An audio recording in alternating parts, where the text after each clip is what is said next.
गांव में रेखा अपने पति हेमंत और अपनी बेटी के साथ रहा करती थी। रेखा बहुत ही धार्मिक विचारों वाली महिला थी।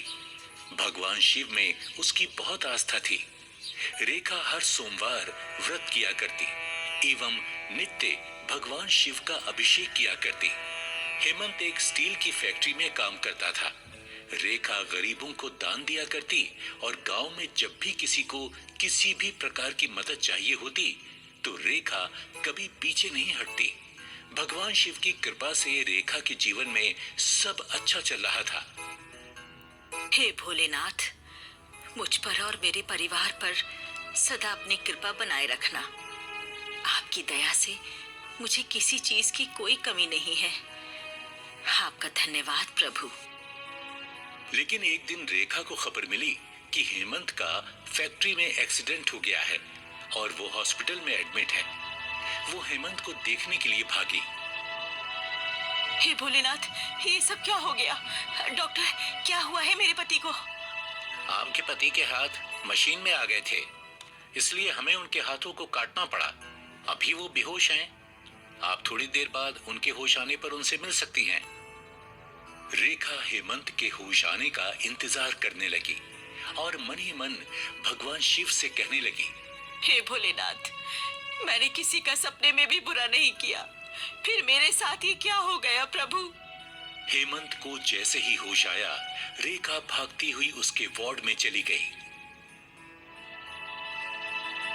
रेखा, रेखा,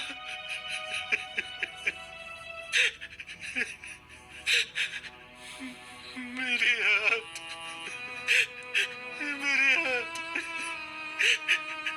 ये क्या हो गया रेखा? इससे तो मैं मर ही जाता तो अच्छा होता।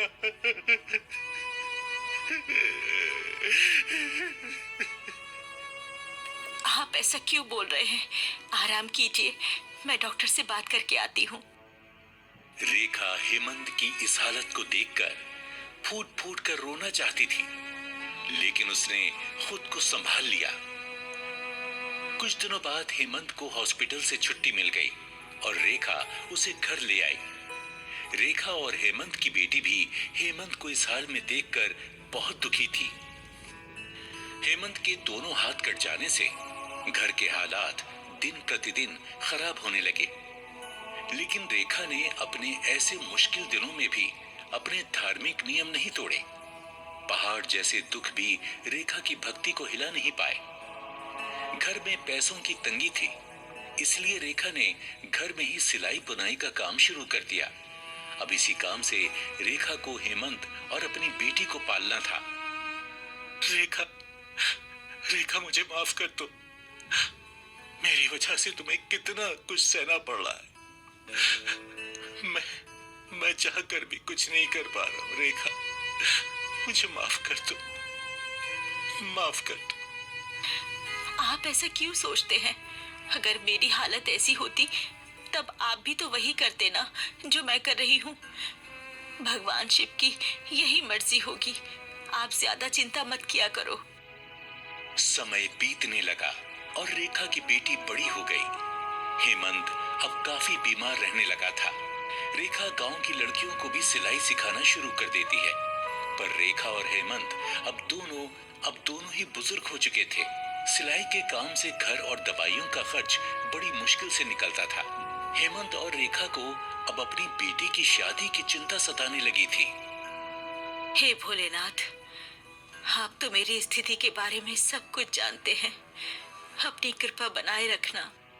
रेखा की बेटी भी रेखा की ही तरह बहुत धार्मिक थी। वो रोज भगवान का अभिषेक करने मंदिर जाती।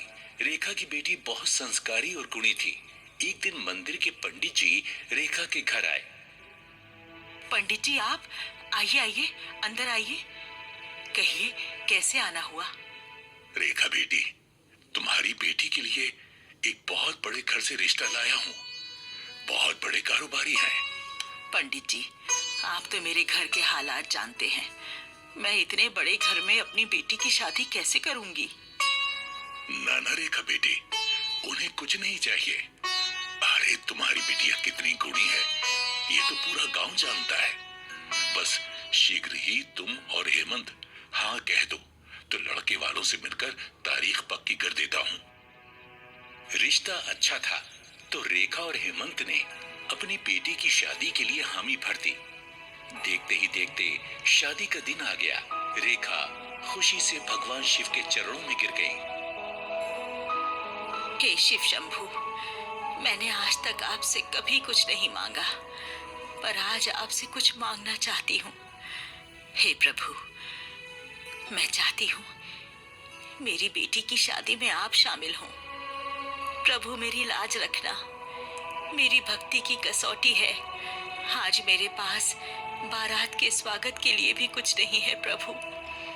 आप ही देखो ये शादी कैसे होनी है।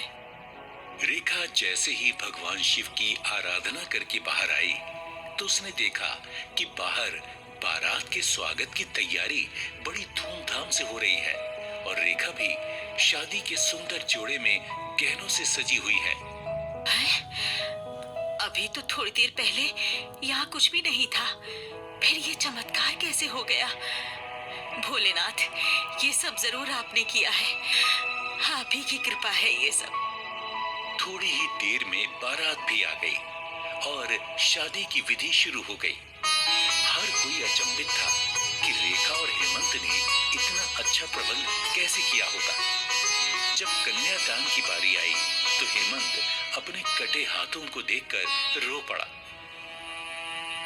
और रेखा मन ही मन शिव शंभू का ध्यान कर रही थी कि तभी वहां भगवान शिव माता पार्वती के साथ प्रकट हुए और बोले, पुत्री, मैं तुम दोनों पर बहुत प्रसन्न हूं।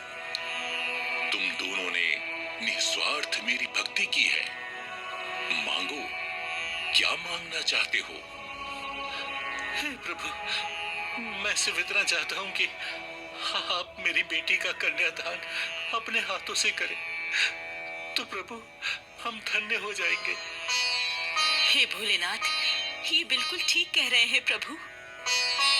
भोलेनाथ ने रेखा की बेटी का कन्यादान करके उन दोनों की इच्छा पूरी कर दी। रेखा और हेमंत की बेटी का कन्यादान मां पार्वती और भोलेनाथ के हाथों से हुआ। बारात की आवभगत में शिव जी के आशीर्वाद से कोई कमी नहीं रही। शादी बहुत ही अच्छे तरीके से संपन्न हो गई। मां पार्वती ने रेखा और हेमंत का भोलेनाथ पर अटूट विश्वास देखकर हेमंत के हाथ पुनः ठीक कर दिए और उन्हें आशीर्वाद देकर दोनों अंतर्ध्यान हो गए।